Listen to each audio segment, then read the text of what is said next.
Welcome to Got Grass, conversations with the legends and leaders of Bluegrass.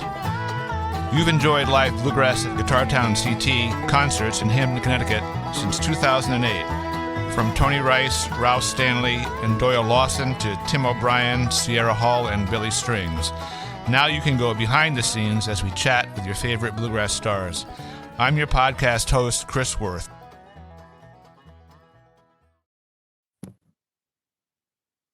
So I'm very happy to welcome Jesse Cobb to Got Grass today. Welcome, sir. Hi, Chris. Thanks for having me.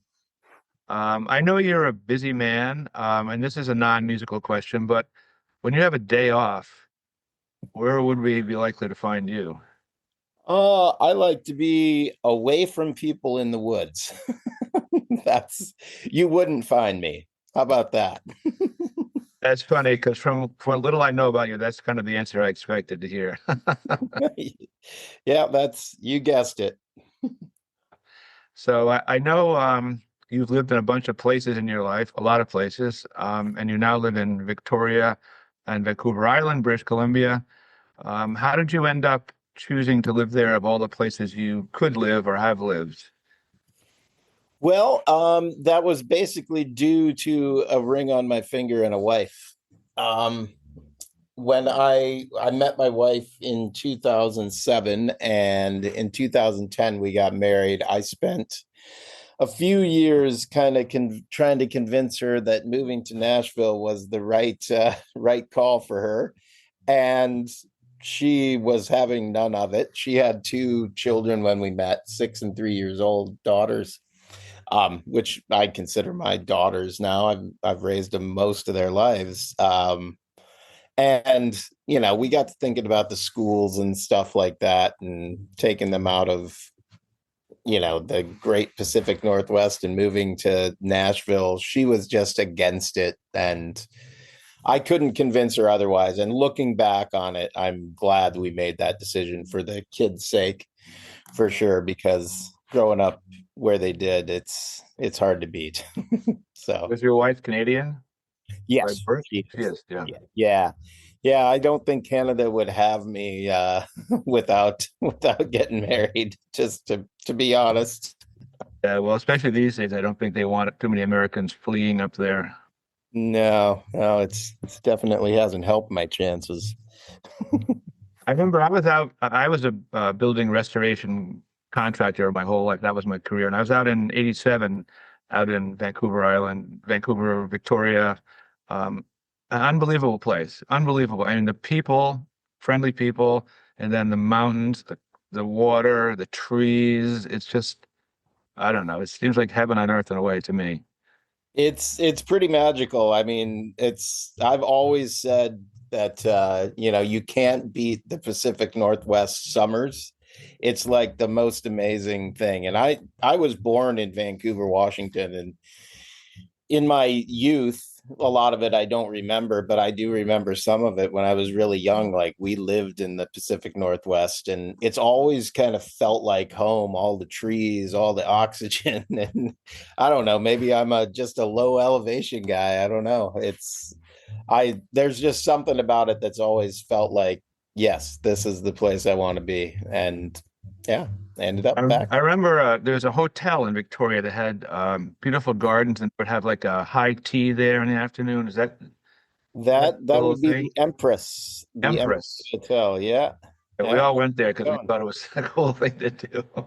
Yeah, in all my years of living out here, I have never went to high tea yet.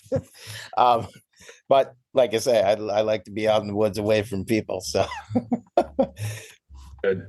So are you friends with John Reichman? Doesn't he out there somewhere near you? Yes. Yeah. I mean, I know John from the scene, living in the States when he'd come down and play festivals. I remember seeing him a few different places out in California, and then Kentucky at the Romp Festival and other festivals and camps around. So I've known him on and off. I wouldn't say we're friends, but we're friendly. We kind of collaborate with different circles of people. 'His banjo player, Nick Hornbuckle, lives on the island. But yeah, he's mainland, and they're so close together, but the the deal with the ferries and everything, it's kind of it's not a small deal to go hang out in Vancouver. It's a many hours process. It's not like it's only 30 kilometers away or whatever, 20 miles away, but it takes 2 hours to get there, 3 hours, right? So it's kind of a Uh, crazy thing. I guess people around here think, oh, British Columbia, everybody wants to know everybody out there. Yeah, yeah. It's a big place. I know it's Yeah, I used to kind of think that too, and it's funny, we're doing some shows with this Canadian folk icon named Sherry Ulrich here this winter, and she talks about moving to Canada in the 70s and how she left California after Kent State happened, and she just was like, no, I'm going to Canada. And she drove up here expecting that she would homestead, because she thought it was all wilderness. And she drove into Vancouver and like, whoa, holy crap, this is actually a city. So yeah. yeah. I've been watching this great series on Netflix called Big Timber. I don't know if you've seen it or heard of it. Oh, I know it well. That Yes. family that's out trying to find red cedar everywhere on the beaches, and that's Yeah, yeah. fantastic. I loved it. They're out in Souk. Yeah, they're one of our buddies is, yeah, his one of his sons is in that show. He works at that mill, and our guitar player Dylan, he lives out in Souk, so he knows those guys somewhat. And yeah, it's decent show. Yeah, he's pretty good for one of those shows. So many of the musicians I've had on here and I've talked to over the years say that kind of that music chose them. They didn't really choose music. It was just something that they did. They didn't think too much about it and it just became their lives. Was that true for you? Was music just something that kind of chose you and you just did it? Well, it's always been a big part of me, growing up as a kid playing, and that being kind of our form of entertainment, not, being a TV family or anything like that. And growing up the way we did on a subsistence farm, it was always just it's as natural as anything, as natural Hmm. as breathing to me. So in a way it did choose me for sure. I get saying that. I mean, I've definitely not chosen it in times in my life where, I mean, moving to Canada and having a young family to support and everything, it seemed a lot more beneficial for the family to, be around, have a job. Like I've worked for a painting company since I moved out here for, since 2010, so almost 15 years, or sorry, 2015, so almost 10 years. And it's been great for stability and stuff, and being home, and raising small kids through being there instead of being the guy who pops in and out. It's been helpful and better for all of us, and I feel like that's been a choice that I made to not pursue my music career. But the music has always been there. I haven't ever quit playing, you know what I mean? And I always kind of played locally, and I'm always trying to improve when I play. It's not like I've reached some point where it's like, yes, I'm good, you know. Um, so Yeah. yeah, I guess in a way it has chose me, even though I haven't necessarily chosen it all the time, if Right. that makes sense. Well, it does, and I understand because I've met a lot of musicians who are young and they're touring around in a van, bus, whatever, and then eventually they find something, settle down, maybe, and have kids or buy a house, and then you have a choice to make because obviously you can't play 20 gigs a year and leave well, you could. People did. I mean, just leave the family at home, and but that doesn't seem like a very good way to have a family.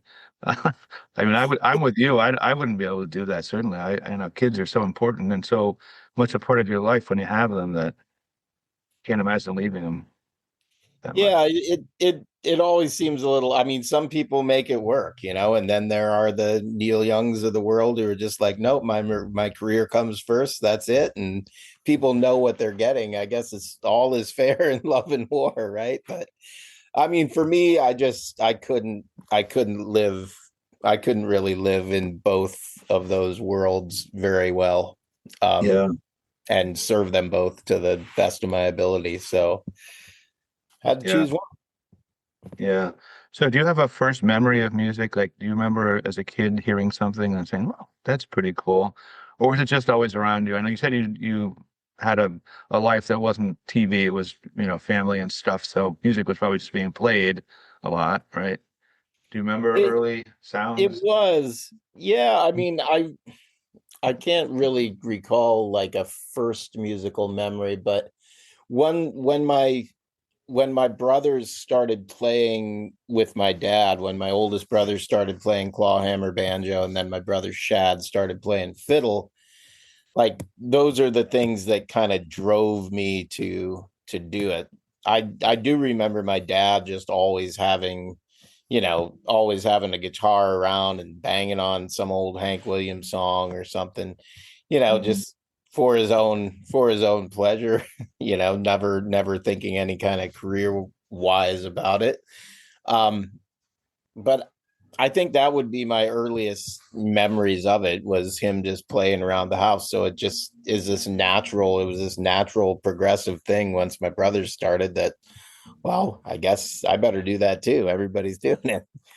So what was it always bluegrass for you or bluegrass country kind of music for you? Yeah, pretty much. I mean, definitely in my formative years, that's, my dad would sing like John Henry and, old tunes, a bunch of Hank Williams tunes. And then when my oldest brother Jed started playing, he started playing clawhammer banjo.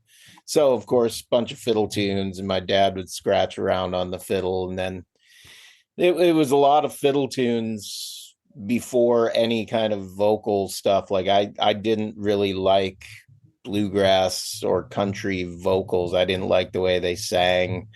I yeah, I didn't like much about it. So I was just into the Yeah, picking. yeah. Who's the best singer among you and your brothers? Um, I'd say that Shad. Yeah, I'd say that Shad's probably the best, most clear voice. I mean, you hard have a hard time finding anything of him singing, but I think the fiddle, and the pitch control and just the natural, I think it translates really well from a fiddle, because you're trying to do that anyway, right? Play in tune and with emotion. So I think if you're coming at it like, oh, I'm a guitar player or a mandolin player who's going to start to sing, I could be totally wrong about this, but I think that since you already have that from the fiddle, you have this intonation in mind and this emotion that you've got to get through. It seems like it might be an easier transition, because for me, trying to start or learning to start singing later on in my life, like literally in my almost 40s, is the first time I actually really tried to sing, other than as a kid singing harmony in our family band. But I never really tried to sing lead. I was just focused on getting good at playing the instrument. And um, so I think if I would have had that intonation and that being able to express emotion through a different hmm, through a different voice, maybe that would help my voice. Mhm. I You know, guess I get what you're saying about fiddle because I grew up playing piano. I played guitar. I just took up mandolin about a year ago, and I love the mandolin. But it's very hard to be a lead singer and play mandolin. I think it's just like because the mandolin is very rhythmic and singing is very flowing, and it's like 'cause I was talking to Missy Raines about this once. I said, "What's the hardest thing about your music?" She said, "Trying to play bass and sing lead is almost impossible because you're two different, totally different things you're doing at the same time, and you have to keep one going. You can't stop the rhythm." yeah. I've always, back working with Ronnie Bowman, he would talk about that, playing bass in the Lonesome River Band, and singing and playing bass being a hard thing. And, you watch somebody like Sting or Geddy Lee from Rush, just other genres. Like those guys are playing incredibly complex, Paul McCartney, incredibly complex bass lines that are completely counter to what they're singing. And it seems like a lot of work, at least with a mandolin. It's just, I can play a few chords, and not have to play counter lines unless you're Chris Thile or something, and you can just do whatever you want. Yeah. So I was looking up some podcasts with you, and I saw this one with T. Shaw, who is he a friend of yours? That Yes. podcast? Yeah. Trevor Shaw. Trevor. Okay. Yeah, he was from the early years of the Stringdusters. He's just been a great support for, followed me through everything from there. And he's just, I ran into him at IBMA, and his wife, Kathy, I believe it's Kathy. I hope I'm right. She said that, she gave me his card, and she was like, Trevor would love to have you on his podcast. So yeah, it was a very interesting and good long interview. And that brings me long. Yeah, well, I guess it was two episodes, but that brings me to the Stringdusters. And then he did get you to talk about both the beginnings of the Stringdusters and how you ended up getting thrown out of the band. I don't know if you want to rehash that at all. My listeners won't know the story. I didn't know the story. And I don't know if you want to just move on to something else. That's maybe a sore subject still for you. No, I mean, it's sore to the point that I wish things wouldn't have gone the way they went. But just I'll do a shorter version than I did with Trevor there on his podcast. When I got married and moved to Victoria in 2010, like the band, the Stringdusters, was still touring heavily, 150 dates a year. And the traveling was just really tough. And to make things a little easier, we ended up moving to this little town north of Buffalo, New York, Welland, Ontario. And my wife got a contract at a job. But in Buffalo, New York, Southwest Airlines flies through there. So it was a lot easier. There was no ferry involved. It was like an hour drive to the airport, whereas getting from Vancouver Island to Seattle is 3 hours. And then you got to wait for a while at the airport. And then you're flying across time zones the wrong way. Anyway, a lot of things about it were super stressful. And then just having the family, adjusting to that sort of life and trying to live this touring life while also being torn between this home life that I really wanted to be a huge part of and do, the right thing for there.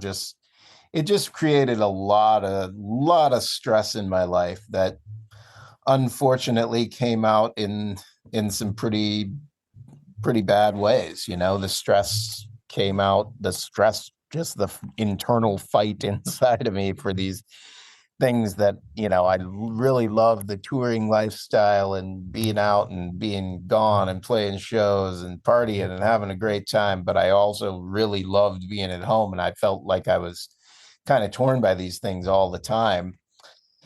And, things, it just kind of built up and, my own fault for maybe not bringing it up with the guys in the Stringdusters enough and trying to find a way to go about it, just trying to, no, I'm going to muscle through here. I'll man through. And, that's kind of my way, but it ended up just kind of blowing up in my face. And, I ended up at one point, just, putting the straw on the camel's back that broke it. And I was told that I, was no longer wanted to be in the band if this is the way it was going to be. And, I tried my best to try to sort it out and do what I could, but it was, just like, it was a decision that was made. And then, you know, here we are embroiled in this, this band that's an actual, is a good money grossing business. And we didn't have a real clear picture of what it would be like if somebody left the band. So that complicated things and turned into a pretty ugly divorce from 6 of my best friends. And, you know, and it really, I said this in Trevor's podcast. I'm going to try not to get emotional, but it really kind of broke my spirit in a lot of ways, and broke my want to, play music, because I'd been doing it at this high level with this group of people that, it was so natural with, and so, so many years of doing it that it felt like family band, and then all of a sudden that's completely gone. And it's like, oh, it was a huge change and a huge blow that really, until pretty recently, honestly, I haven't been able to kind of deal with. I dealt with it in my own self-medicating ways, and then about 3 years ago, I stopped the self-medication, and I went to I went to Alcoholics Anonymous, and I quit feeling sorry for myself. I guess, to put it kind of simply. And things have, I heard Ned Lebrecki say it for the first time in my life, that the day I quit drinking, things started getting better. And I gotta say that's happened with me for sure. So, and I reconnected with those guys at IBMA, and that was great. It's the first time any of us had really seen each other in a lot of years, almost 10 years. So, but it's good. We had a good hang backstage after their show at the Bluegrass Ramble, and yeah, picked some tunes afterwards, and it was good. It was a good time. Yeah. Well, thank you for sharing that. That's, I was talking to, I had Becky Bulla was on Becky and Ned played at a concert here, one of our concert series that we do. And she was talking a lot about her experiences with depression and how she dealt with it. And I think it's important for people to hear that, these people that we take as bluegrass superstars are just people and have issues or whatever, just like anybody else. And, I think the more people that are open about that, I think it helps other people who are maybe, well, maybe I could do something. I think it's all good, when people open up. It's hard to do, I know, but yeah, I hope so. And I mean, I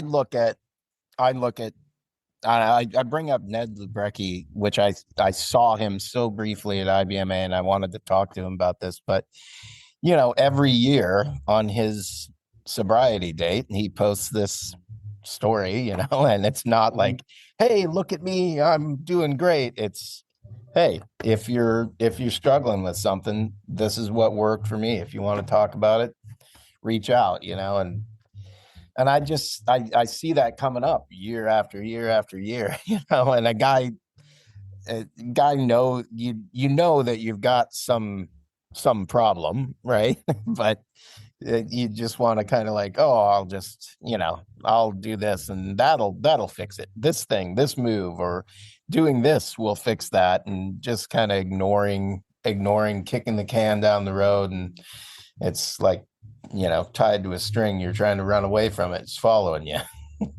So, but I had Phil Rosenthal on the show. He lives near me in Connecticut, and he was, from the Seldom scene, was a guitarist and singer for, I think, 9 years. And he said, one day they called me into the office, John Duffy and the guys, that said, basically, you're fired. You have 3 weeks to stay with us or you can leave today, but we're getting a new singer. And he was like completely shocked. He had no idea this was, he said the decision was made, that was it. And he said, the only person who called him, one of the first people that called him up to sympathize was Tony Rice, who said, I had a similar story with Grisman. I didn't realize, I guess Grisman's band, when there was some argument about Tony traveling or blah, blah, blah, and he basically got fired the same way. So he could relate. to Phil's, I mean, it was a tough thing, 9 years. You've had a long time with the String Dusters. Did anybody in particular like call you to cheer you up or when that happened, or was it like were you ostracized from Nashville when that happened? Well, I think it was a more self-imposed ostraciz how would you say that? More self-imposed ostracizing than anything else. And it was just because when it happened, I didn't want to get into the whole thing of, well, this is what's been going on in my life, because I always wanted to be kind of a private person. So, I mean, the basic story that I came up with, and it's not so much a story, it's just not the full truth, is that, for my own mental health and physical health, I need to do something else. But I put the kind of onus on myself having made that decision, and it wasn't my own decision. And so I felt, a bit guilty about that, feel like, well, that's a lie, really. But I felt like it was the better thing to say, to not, make things worse on the band or create any more drama than is needed, to just be like, no, I have to do this for my own good, instead of, well, I got drunk and I yelled at a guy on stage for the last time and they asked me to leave and I'm pissed. Because I didn't want to tarnish the name and my own name included, and not the name of the band either. That wasn't something that I'd feel too good about having done at this point, had I done that. And it would have just made everything worse. But relate to that. I had a divorce like that, and I just didn't want to fight about it. I said, look, whatever you want, let's just end it. I had a child too. We had a child, and I didn't want to go through all the, just keep it simple and move on. And that was kind of, so I can understand that feeling. Yeah. Mm. Yeah. Cleans things up.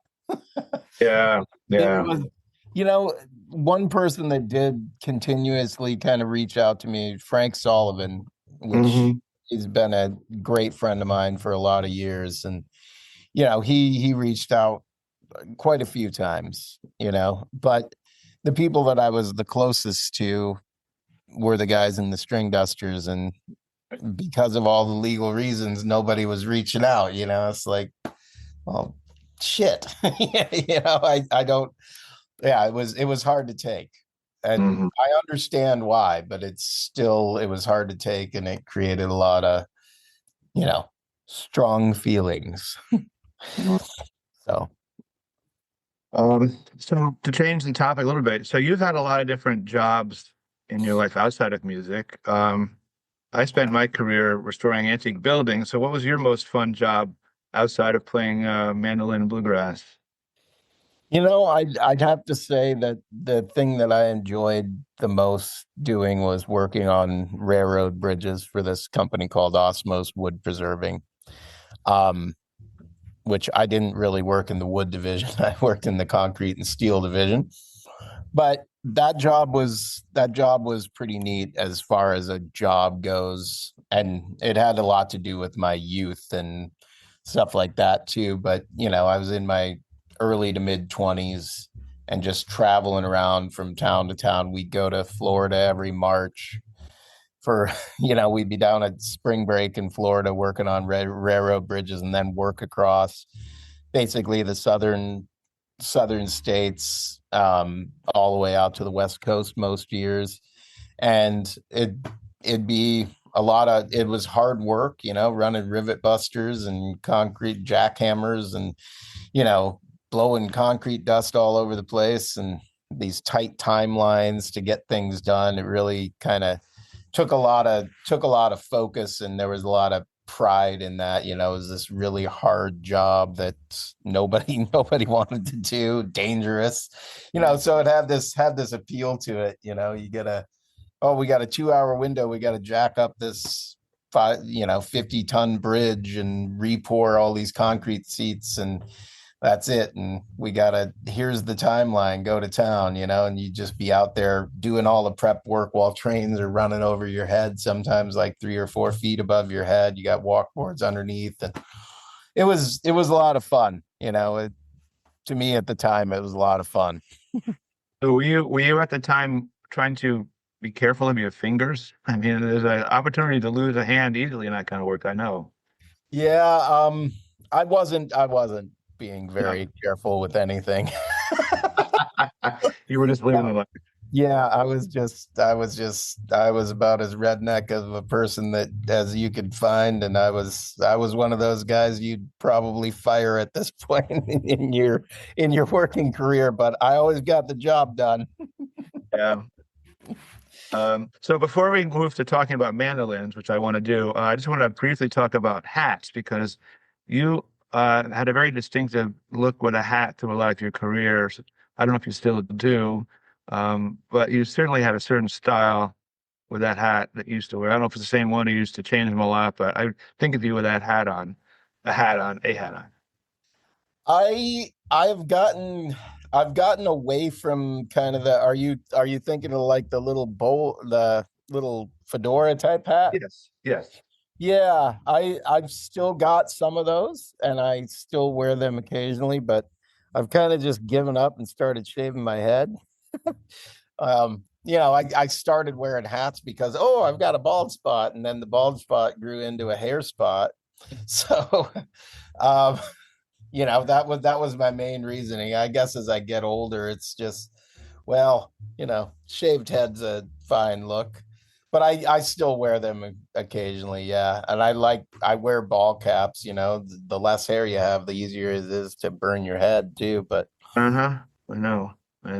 So let's go into mandolins a little bit. So are you somebody who's always like buying and selling mandolins? I know a lot of instrumentalists are never happy with what they have. They're always looking and trading and buying and selling or collecting. How about you? You have 10 mandolins, or you stick to one, or?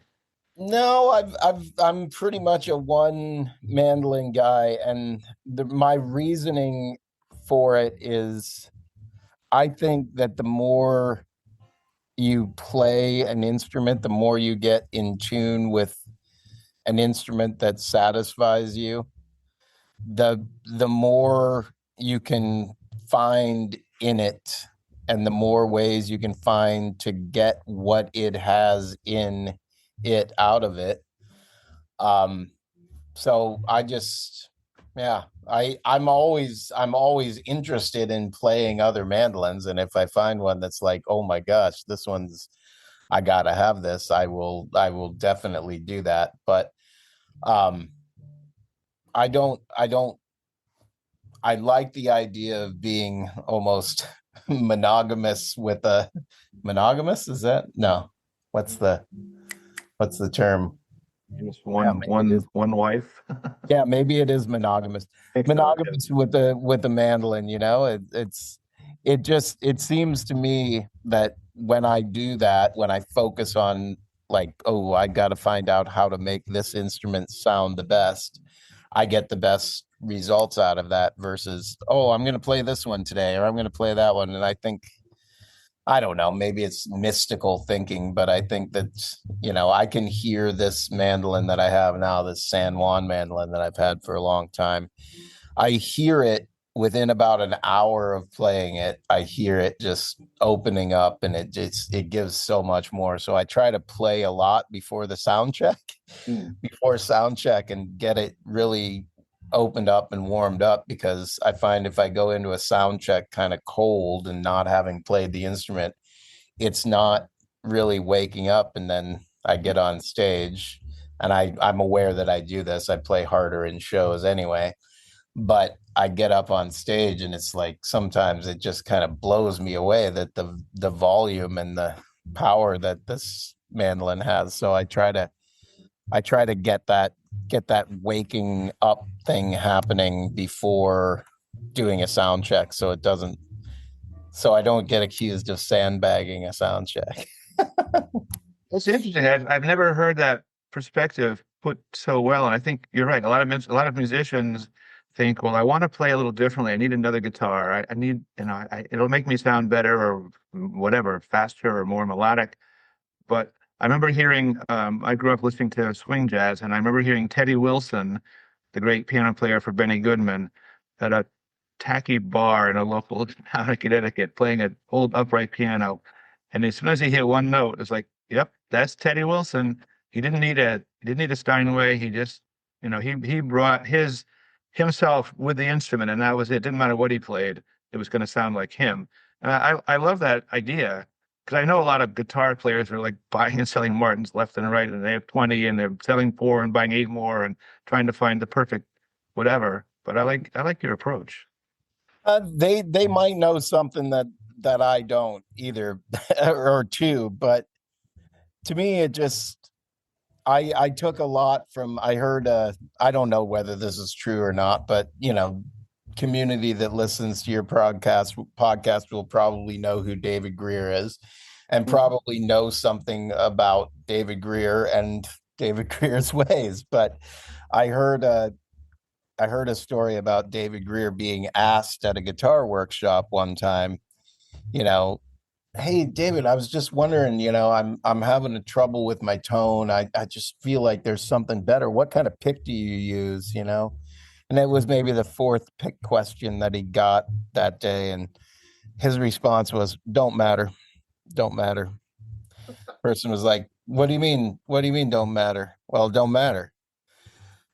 Yeah, but I mean, different thicknesses and materials must make a difference. And Greer's response was, it doesn't matter what you end up choosing as a pick. If you're if you're a good player, if your intent is to be a good player, you're going to find the best way to make that pick sound as good as it can. And I like that philosophy on it, because Yeah. that it is true, right? Like everybody's like, oh, what kind of pick do you use? What kind of strings do you use? It should be more like, how much do you sit with your instrument and listen to it and play it and try to make it sound as good as possible? David Greer's played up here quite a lot for us, and he's been on my podcast, and that's just the kind of answer he would give. Don't matter. Yeah. He's a funny guy, but he cuts right to the chase. He doesn't mess around. Yeah. I've always loved all the Greer stories of questions at workshops. They're some of my favorite stories. After playing the mandolin for a long time, what do you still struggle with playing mandolin? Are there certain things that still are like a challenge or a chore or something that really you keep working on, trying to get? I mean, you say nobody's ever at the point where I'm a master. I can play anything I want. I don't have to worry about it anymore. So you're obviously playing a lot. What do you work on, or what do you struggle with? I'd say my biggest thing that I'm trying to be very conscious of right now is trying to remember to play with consistent good tone. And especially playing live and getting excited at shows, sometimes I end up playing way too hard, or too close to the bridge, and get this brash, harsh sound, which I mean is obviously good for some things, good, not so good for others. But just the little technical technique things, especially with my right hand. That's the thing that's been kind of bothering me the most lately about playing, is I hear an inconsistent tone sometimes. So I'm trying to figure out why my hand keeps moving back towards that bridge in these technically difficult spots, and what I need to do to kind of compensate for that. And it's just a matter of focusing on it and figuring out what it is, I think. And I think I know what it is. It's getting excited and tensing up, and then thinking, oh, this is going to be hard. And then, and instead of just not thinking that way.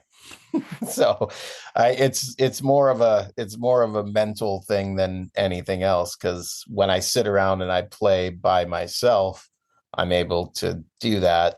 So it's maybe a bit of a mental game, or maybe a bit of what I'm hearing on a stage that is making me play that way. Yeah. Yeah. There was a famous, I think, quote by John Coltrane, the great jazz sax player. Somebody asked him, this is the story I've heard, that how'd you get to be so good or something? And he said, well, you got to play for 10,000 hours and then forget everything you learned and just play the sax. Yeah. I thought that was a pretty interesting way of looking at it. Like, just get out of your own way and just play. Well, yeah, and I mean that's a good. Most people, when they sound the best, and I'll bring back my days with Ronnie Bowman touring too. Back in the early days of living in Nashville, I played with Ronnie Bowman, and his wife Garnet was in the band, and of course we all lived in Nashville, and people would play with us from the Virginia area or something. So we'd meet them, and Ronnie and Garnet and I would always, in the early days there, we would take Ronnie's car, and Ronnie and Garnet would sit up front and I'd sit in the back, and I'd inevitably get bored on a drive, and I'd pull out my mandolin, and I just kind of quietly play in the back seat. And I remember Ronnie a couple of different times just turning around, saying, "Jess, what was that?" Oh, that's something I wrote, man, your tone is so good. You should never play any harder than that. Don't ever play any harder than that. And I think he was saying it was a compliment, of course, like, oh, your tone is really good. But then, you get on stage or you get playing with other instruments, you got to kind of keep up the volume. So it's finding that happy medium, to me, is tough sometimes, because I do like to be loud and heard as well, so. Tim O'Brien famously says in his shows that mandolin is Italian word for out of tune. So what's your procedure for tuning a mandolin? Do you use an electronic tuner to start with? Like, how do you get what string do you start with when you're tuning from scratch? I usually start with the E string, and I don't know why. I usually start with the E string, and I'd work my way down to the G string. By the time I get all of those strings in tune, I usually find that the A string has went a bit flat. So I kind of revisit that. And I'm a big thing to me about tuning is having good setup in general, having your bridge and nut just right, and that adjustment that's so freaking elusively hard to find is really important. I tune a lot. I tune as much as any other mandolin player does. I don't know that there's these tuners are better, or these strings are better. I don't really buy much into that. I think a lot of it is the setup, and another part of it is how hard somebody is playing, because you can knock something out of tune for sure. So do you tune with a tuner, just the high E, and then just tune the mandolin to itself after that? Or how do you? No, I'm usually, when I play live, I've got a little a Bartlett microphone that's a clip-on microphone, and then I put that through a headway preamp, and then into a clean boost pedal, and then the last thing in line is a tuner, and it's a D'Addario tuner. So on stage, I'm kind of just getting a reference, and then while I've got it unplugged, I kind of lean over and do my little adjustments in between songs, because just using a tuner with 8 strings is impossible. Like, I can get in the ballpark, but I gotta get that, especially in a live show setting. I gotta get those little fine tune moments happening. So that'll be by ear. Like the the tuner for reference, and then the rest pretty much by ear. And then if I'm just sitting around at home by myself, I've got all this time to match those strings absolutely perfectly, and then the first note I play, it goes out anyway. So it's I mean, Tim's right on. Like I've never heard a mandolin stay in tune for very long. Like it just doesn't happen, especially live. I was listening to a podcast interview with Rick Beato. Chris Steele was talking about his Lloyd lore, the first one he had, and he said, it was great, but I could never keep it in tune. And he said, I realized that the fingerboard was not right, and he had the fingerboard replaced on this lore because he said it just wouldn't tune, which was kind of hard to believe the Lloyd lore wouldn't. But he said, yeah, no, once I changed the fingerboard, it was beautiful. I don't know what exactly was wrong. Maybe just the frets were slightly off. I don't know. It's interesting. Yeah, I mean, there's so many little things. Like when I lived in Nashville, I would almost exclusively get Dave Harvey to do my setup, and he'd just fit me in, which was awesome and very kind of him, especially when he started working at Gibson. He would still do it occasionally.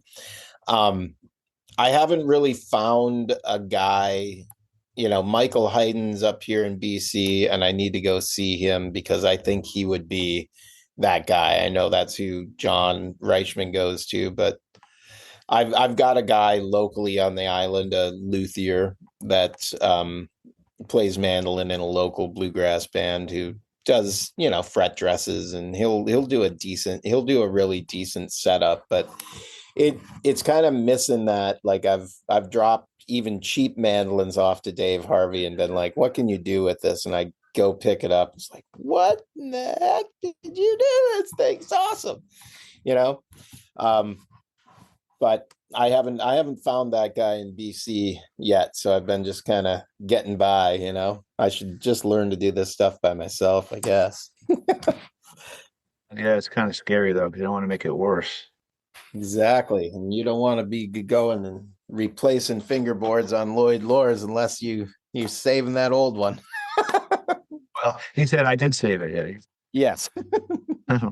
So I was going to ask you a question about bluegrass players who kind of learned like you did, kind of on the front porch or playing around with their families, versus players who are these days more formally trained, went to Berkeley or ETSU or something. Do you feel like there's a difference between those types of players that you can hear when you're playing with them, or is it just music and it all works out?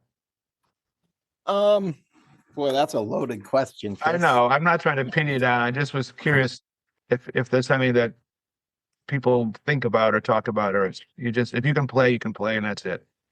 I think in the case of people like Bill Monroe and Stanley Brothers, and the old school bluegrass people who the drive of what they did still persists in the music now to a degree. I think a lot of that came from the way they lived and hard living, like I probably can't say this, but manning up, like it came from that. It was hard people playing music for their own entertainment, not, oh, this scale fits over that because. And I think there's been a lot of that, oh, this works here because, instead of feeling this bluegrass thing that they grew up on and they were living in this hard way. I believe the hardness has kind of gone out of it in a lot of ways with a lot of, schooled players. There are exceptions to that, but I think there's so much emphasis being put on doing everything as super clean and technically proficient as you possibly can, that sometimes the soul of the thing suffers. And I think the thing that I hear missing in a lot of it is just that grittiness that, David Grisman has grittiness, even though he's not some Kentucky hill boy or anything like that, but he's got a grittiness to him. Sam's got this grit to him, and there are other players that do it. Chris is definitely capable of digging in and getting dirty and gritty. A lot of younger players who started with Chris Thiele videos online, I don't think that grit is being transferred. And maybe that's just the way of the world in general, like people don't have to, we design society to be easy as possible on ourselves, and, then things suffer. Other things rise up and become better. But, I don't know. It's hard to deny the grit that you hear in Sam Bush and then listen to a modern Berkeley graduate kid playing the mandolin. There's a freaking difference, and the difference to me is not just technicality. It's just this guttural feeling of if I don't, does that make sense? That's a very good answer. That's a very good answer. I tend to agree with you. I hear a lot of young bands, a lot of them play at our series, who are great technical players, but there's not much grit, whatever you want to call it there. I don't know, it's weird.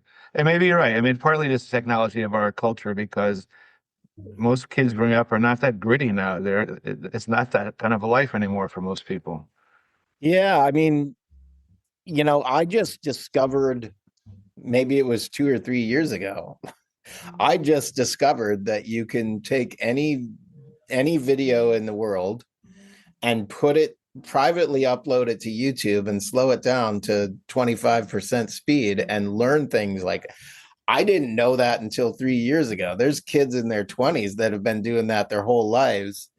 And, when I started playing, it was either by ear live in a circle with my family, or it was off of a tape recorder that I'd have to keep backing up and couldn't slow down, or it'd be slowing down an album to the 33 speed, a 78 to 33 speed, and tuning down the half step or whatever it ended up being, and learning it, and then working it up and moving that needle back and forth. And, that, I don't know if that qualifies as gritty learning, but it's a lot grittier than having a transcription on a website that you can pay $20 a month, and you can get all these transcriptions and lessons going through it. And here's exactly how to do it.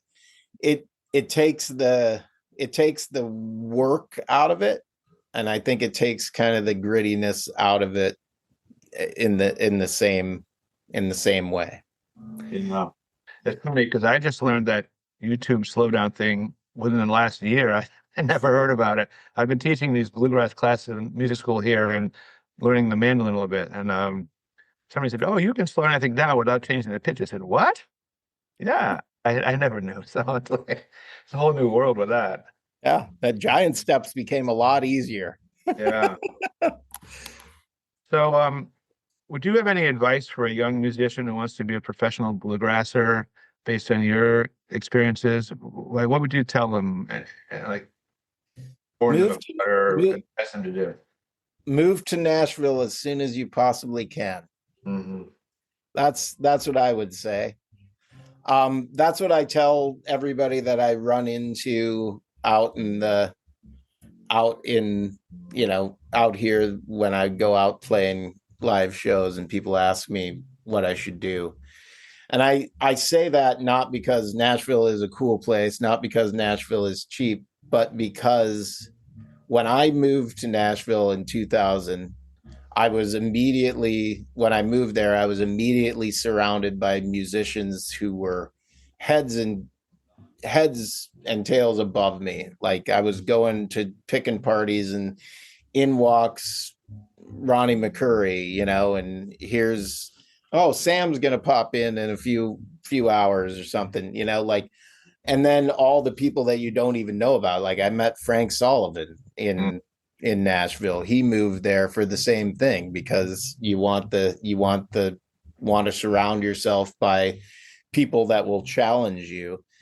And I think that's the thing that happened with thing that made the Stringdusters so successful, is everybody living in Nashville, and for the same reasons, because they wanted to be surrounded by great musicians and learn from the heroes that we all grew up listening to. And if you're there in the scene and you're making that your thing, and you're going out and doing the Nashville bluegrass thing, then you are gonna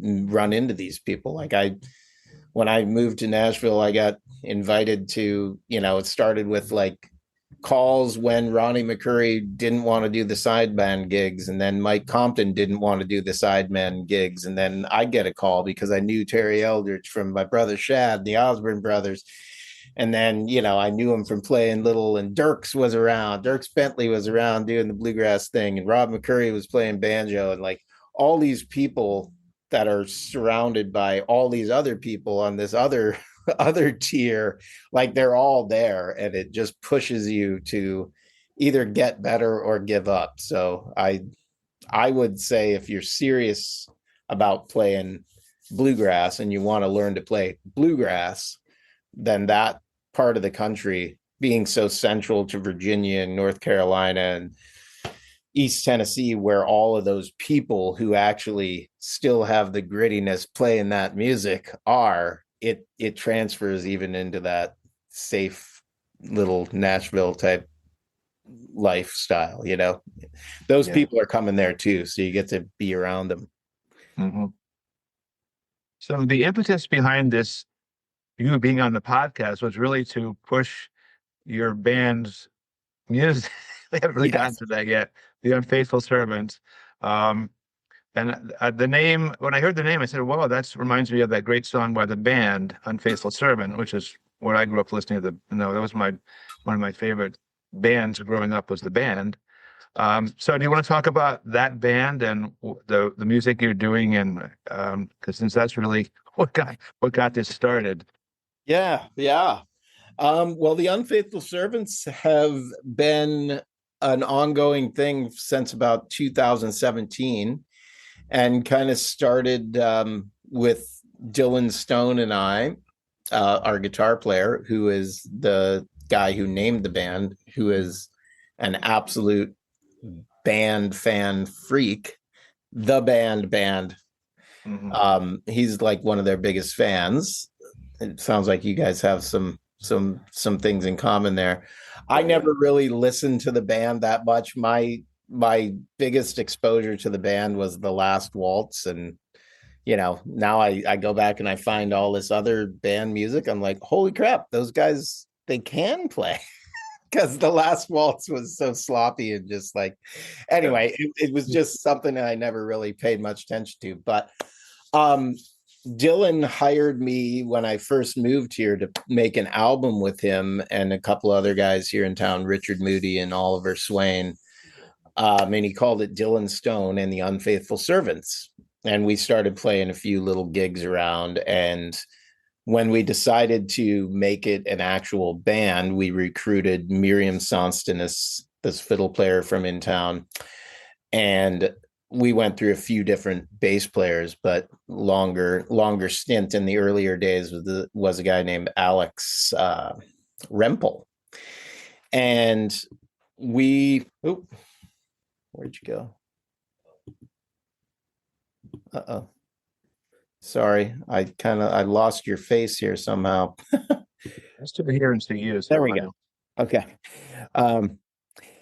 But we started playing some kind of local gigs around, and we made an album in 2018, I believe, our first album at a studio north of town. And we had some festival bookings, and we got nominated for an actual Canadian Folk Music Award, and kind of had a good little head of steam happening with this new project. And then, of course, the COVID stuff happened in 2020, late 2019, 2020, and just kind of shut everything down. And we the fiddle player and bass player kind of left the group in that time. And here a couple of years ago, 2023, when everything was, hey, live music is back, and it was time to go out and start doing some things. Maybe earlier in that 2022, we were playing some shows with Daniel Lapp, a great fiddle player from around here, and just using a bunch of different bass players. We actually had a drum. We tried drums for a while, just trying to figure out, like,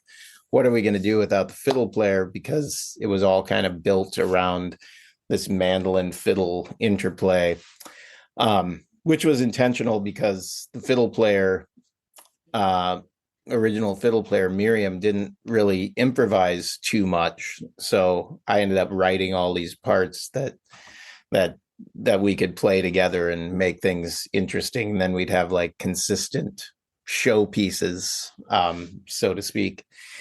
And we were doing some local gigs, and we were using a guy named Adrian Dolan, who's actually the recording engineer and producer of the new album, Fallen Angel. And he's a very busy guy. So he recommended this young fella named Quinn Etheridge Pedden to play fiddle. And Quinn came down to audition for the gig. And he walked in with like six songs. We had sent him 6 songs or something like that. And he walked in and he just absolutely crushed every complex melody, harmony line on the whole thing, and like, wow, all right, this is good. Let's find a bass player. Then we were using a couple of other different bass players, Nick Mintenko and another guy in town. What's his name? Can't remember the other guy's name. That's going to be bad. We're using a bunch of different bass players in town, kind of going back and forth from other guys. And we couldn't find a solid full-time guy. And I started asking around. I asked this banjo player friend of mine, is there anybody in town that, has a bluegrass feel that we can, use? Yeah, you should check out Mark Johnson. Same thing happened. Sent Mark a bunch of music. He walked into the rehearsal and just absolutely crushed it. And it kind of got Dylan and I re-excited about making things happen again. So we've just been trying to rebuild we're second year kind of playing shows this year in 2025, and with those guys, and kind of being back to trying to make this ongoing project. And we've been, we recorded the album. We'd been down to IBMA. We got invited for an official showcase there, did a bunch of showcasing there. And we've done some showcases here across in Alberta. And we're just trying to make this, we're all in a point in our lives where we could make this a touring band. And that's what we all want to do. There's obvious, going to the States is a little more difficult these days. I mean, it's always been difficult and kind of expensive, but that's the place we live as well, right? Vancouver Island. But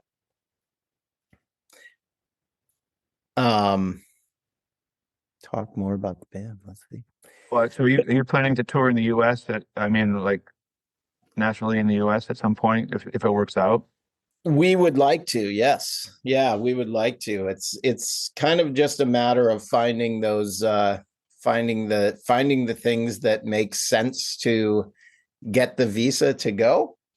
So I think, if we can get on some good festivals, we would all love to play in the States for sure.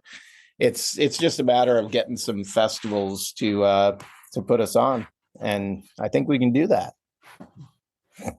I hope you do. So what's your sense of bluegrass these days, the music business? I mean, I think obviously the impact of a lot of these young, Molly Tuttle, Billy Strings, Sierra Hull has been, especially I think Billy Strings, because even though he's like this, whatever you want to call him, he plays traditional bluegrass.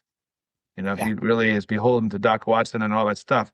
No matter how many pedal boards he has, he plays real bluegrass. And it's funny because he actually played here at our series back in 2013 when he was playing with Don Julin. And That's what I Don meant was the headline guy. Billy was unknown. I think that 20 people came to the show. They did a workshop beforehand. So he played some guitar, and he had those big earlobe things, and he was young, 12 years. Mm-hmm. But I said, I think about it now, 20. Now it'd be 20,000 people. I mean, it's crazy. But so what's your sense of? I guess you have to feel like that's good for the music in general, right? It just people are coming to hear it that wouldn't have maybe otherwise. Yeah, I mean, I think what Billy has brought, and Molly Tuttle and Sierra Hull, Stringdusters, Green Sky, like all of these things are good because the people who might have been like me when they heard traditional bluegrass singing for the first time, Bill Monroe or Flatt and Scruggs or Stanley Brothers, might hear this and be like, oh, there's something I can identify with, this long-haired kid smoking joints on stage with the light show, or this I can identify with this young girl picking the hell out of the guitar and dancing around, or Sierra's got her own thing. And I think all of these things are good in general for anybody playing acoustic music, because it's going to open the doors, just like me finding Newgrass Revival when I was in my teen years and not really caring at all for Flatt and Scruggs, Bluegrass Album Band. Like, I was into Newgrass Revival, man.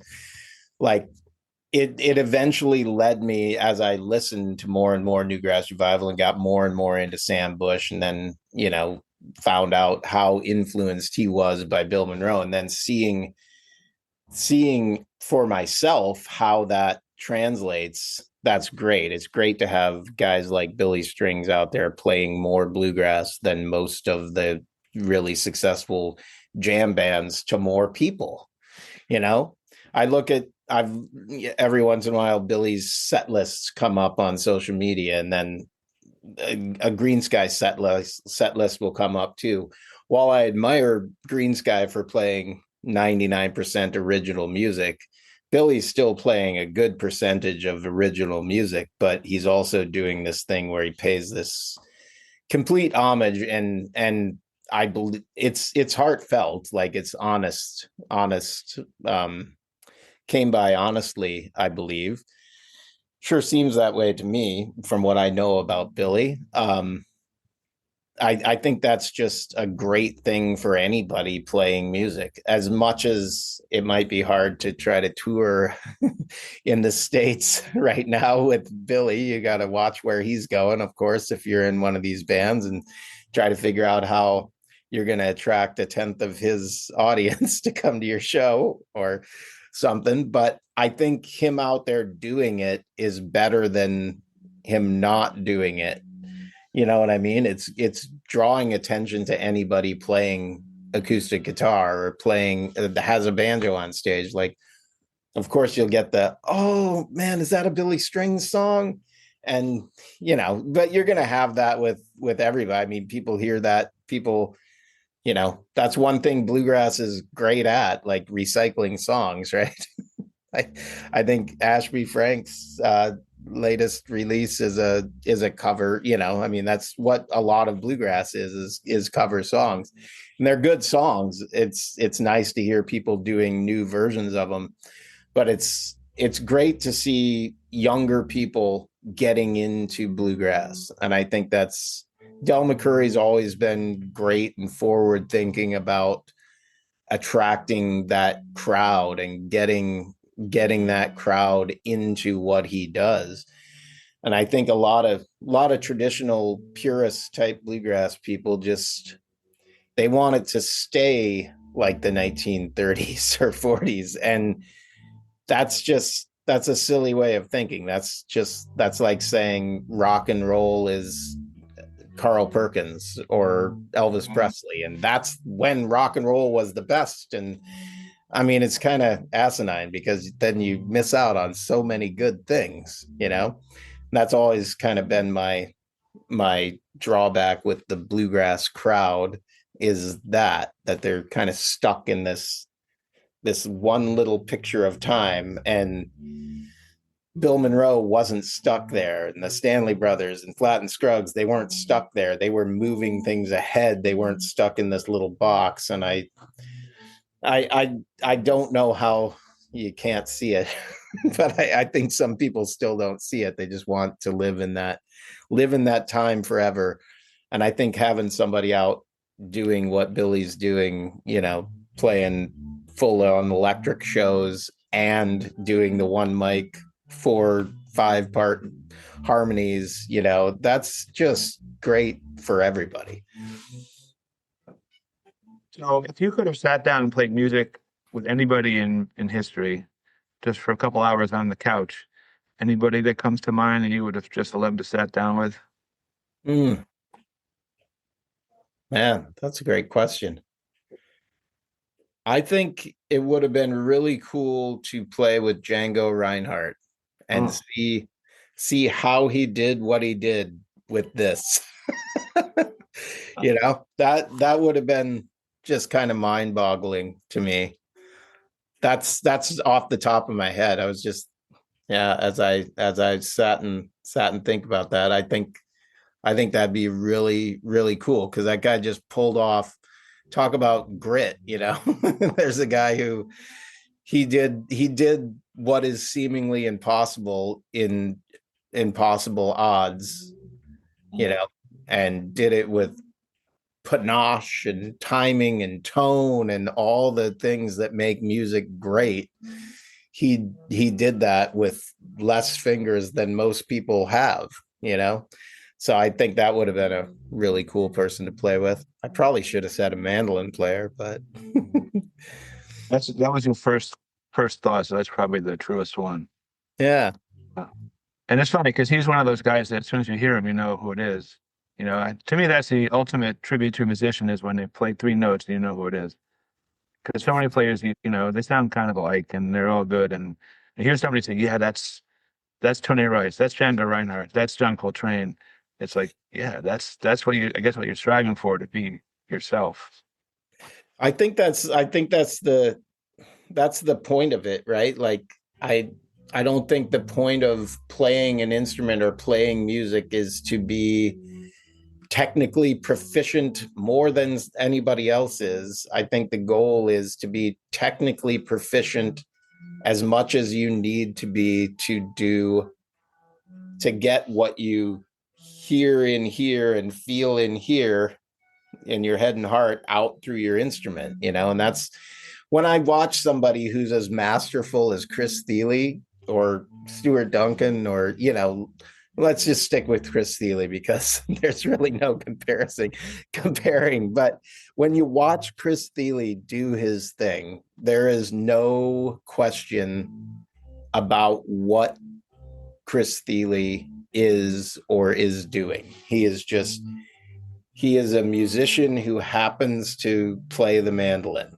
and that's the thing I like about musicians, is you don't hear, oh, that's a mandolin thing that Chris is doing. You just hear pure, unadulterated music in any style, in all styles at once, coming out of the guy. So he is the connection with what he hears in his head and feels in his heart is so instantaneous. And it comes from just all the time he's spent doing it. It's just it's an extension of the body. And to me, that's the goal in playing anything, is to do that. So, yeah. Does that answer the question you asked? I don't know. The answer is, that's just a good place to stop, because I think it's kind of philosophical but very simple definition of what good music is. It's just, you're playing the music. It doesn't really matter what instrument you're playing music, and that's what people will get. If that's what they're looking for, they get the music. Yeah, so, I mean, if they like it, they like it. If they don't, well, what? That's the problem. I mean, you're putting yourself out. If they don't like it, that's, well, whatever. Yeah. So, well, I want to thank you very much, Jesse Cobb, for coming on. It's been a really fascinating conversation. You've had quite an interesting life, musically and otherwise, and you've shared it with us. So thank you so much, and I hope to get to meet. I met your brother Shad because he's played here with the Hell and High Water band and elsewhere around for us. So I got to meet him and hear him sing and play. That's why I asked him about the singing question, because I was shocked that he could even sing, and he sang like unbelievably well. I said, "Holy mackerel, where did that come from?" I never heard of him singing. Yeah, he's great. I mean, it's just like got Alison Krauss qualities. It's just what is coming out is exactly you're getting Shad Cobb when he sings. And John Weisberger actually shared an old album that we made as kids called Follow the Wind. I think I was 16 at the time, so Shad would have been 17 and a half, 18 years old. And I listened to the whole thing with the band on our last trip out to Alberta. We just went through the whole album and listened to it.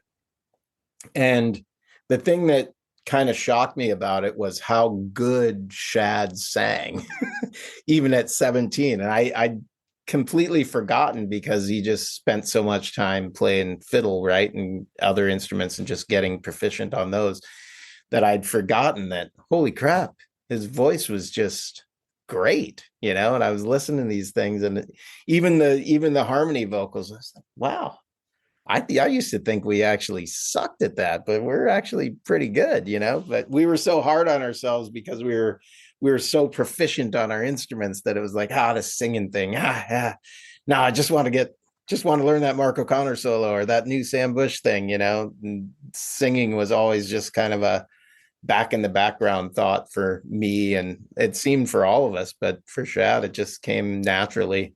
It's pretty wild. Is it on YouTube anywhere? Did John post that anywhere? Or? No, it's I've been thinking about trying to figure out how to re-release those records. The record company was called Vetco Records, which the owner is long since deceased. I don't know where the masters of this music is. I need to figure out who ended up with the catalog, because I've got a bunch of the physical cassettes in an old box, but I don't know where the masters are. It would be a cool thing to re-release. I might just take them to Adrian, these tapes, and see if we can see what we can do with that. But there's three albums that we made when we were teenagers for Vetco Records, and they're all pretty crazy, like crazy instrumental. And then we were writing our own songs, and it was a big trip down memory lane. Yeah, I think you got to get those out there. That'd be fun to hear them. It would be fun. All right. Well, again, thanks for coming on, and I hope to meet you in person sometime. I'll send you the link through Heidi for the interview if you want to listen to it. And it's been great talking to you. I really enjoyed this conversation. Thank you. Take care, man. Okay, bye. Bye. I hope you enjoyed our podcast, and thanks for listening. Visit our website, guitartownct.com, for concert and podcast schedules, or just to send us a message. We'd love to hear from you.